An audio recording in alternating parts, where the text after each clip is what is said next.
మీకు మీ కుటుంబ సభ్యులకి తొలి ఏకాదశి శుభాకాంక్షలు. Hi everyone, welcome to my home talks.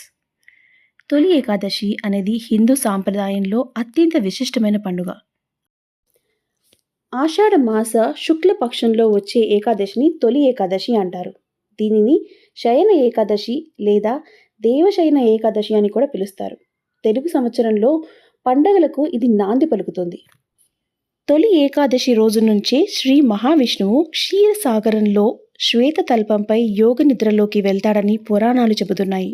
ఈ యోగ నిద్ర 4 నెలల పాటు కొనసాగుతుంది. దీనినే చాతుర్యాస్యం అంటారు. కార్తీక శుద్ధ ఏకాదశి నాడు ఆయన తిరిగి మేల్కొంటారు. ఈ చాతుర్యాస్య కాలంలో భూలోక పాలన బాధ్యతలను విష్ణుమూర్తి శివుడికి ఇతర దేవతలకు అప్పగిస్తాడని నమ్ముతారు. అందుకే ఈ 4 నెలల కాలం భక్తులకు అత్యంత పవిత్రమైనదిగా భావిస్తారు. పూర్వకాలంలో ఈ రోజునే సంవత్సర ఆరంభంగా పరిగణించేవారని కొందరు పండితులు చెబుతారు.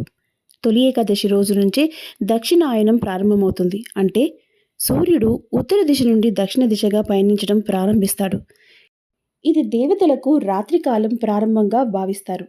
ఆధ్యాత్మికంగా ఇది అంతర్ముఖ సాధన తపస్సు కాలంగా పరిగణిస్తారు. తొలి ఏకాదశి వర్షాకాలం ప్రారంభంలో వస్తుంది.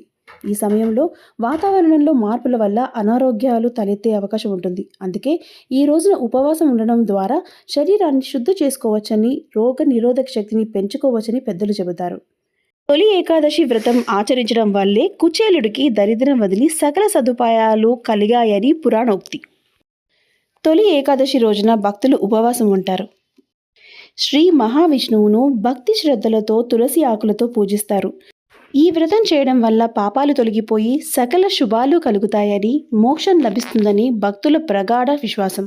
మీకు మీ కుటుంబ సభ్యులకి మరొకసారి తొలి ఏకాదశి శుభాకాంక్షలు.